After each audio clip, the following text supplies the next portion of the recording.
The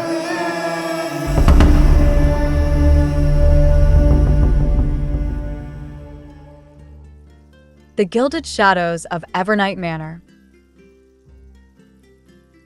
The night was thick with mist, curling around the ancient stones of Evernight Manor like ghostly fingers grasping at the remnants of a past long buried. A single candle flickered in the highest tower, its glow barely cutting through the dense fog. Lord Alistair Ravenscroft stood by the window, his piercing blue eyes scanning the desolate village below, where the cries of hunger and suffering echoed through the narrow alleyways. His wealth was legendary, his riches vast beyond imagination, yet a void lingered in his soul, gnawing at him with the tenacity of an unsolved riddle. He had inherited the estate from his father, a cruel man who believed power was a force to be wielded, not shared. The villagers feared the Ravenscroft name, whispering tales of curses and misfortune befalling those who dared trespass beyond the wrought iron gates. Alistair had never cared for such superstitions, yet tonight, an unfamiliar unease settled upon his chest. Something stirred in the depths of Evernight, a presence unseen but keenly felt. It was then that he saw her, a figure draped in silver, standing at the edge of the manor grounds, her raven-black hair cascading like a waterfall of midnight.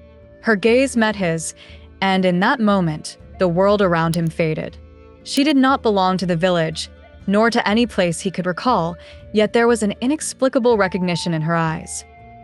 "Who are you?" he whispered, though she was too far to hear. And then she was gone.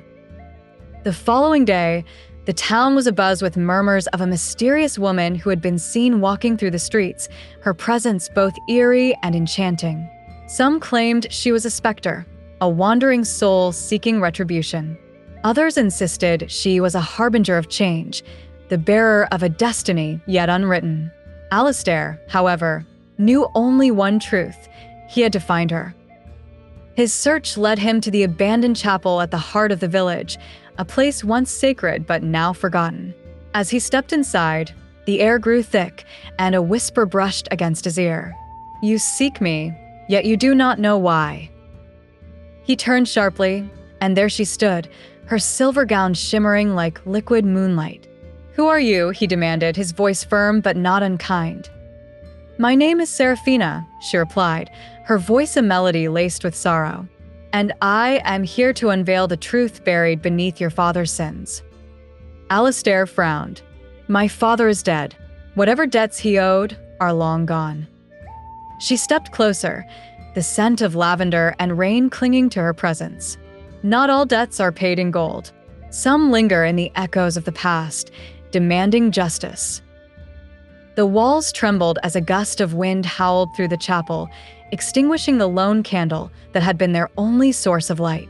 Shadows stretched and twisted, forming shapes that resembled figures of those long gone, their faces twisted in agony. Seraphina extended a hand, her fingers brushing against his.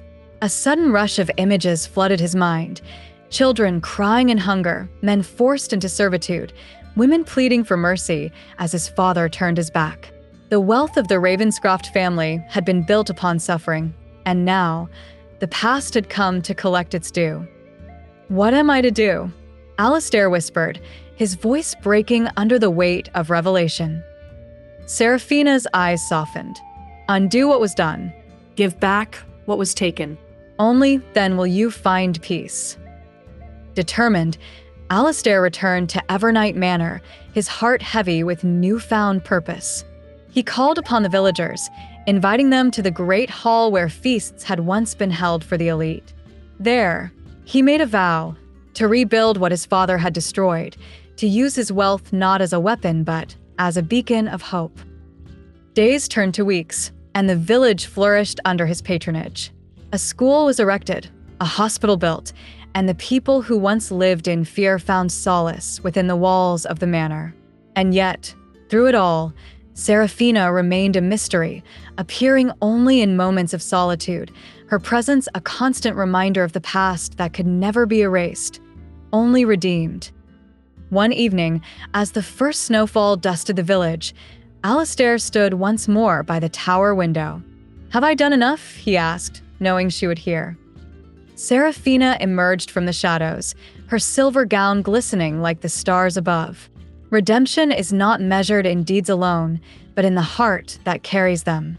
Yours is a heart reborn, Alistair Ravenscroft. That is enough. As she faded into the night, a warmth unlike any he had ever known filled the manor. The whispers ceased, the shadows retreated, and for the first time in generations, Evernight Manor was truly at peace. And so, the tale of the Cursed Lord became one of legend, not of fear, but of redemption. A story whispered in the quiet of night, a reminder that even in the deepest darkness, the light of change can shine through. For the greatest wealth of all is not in gold, but in the happiness we bring to others.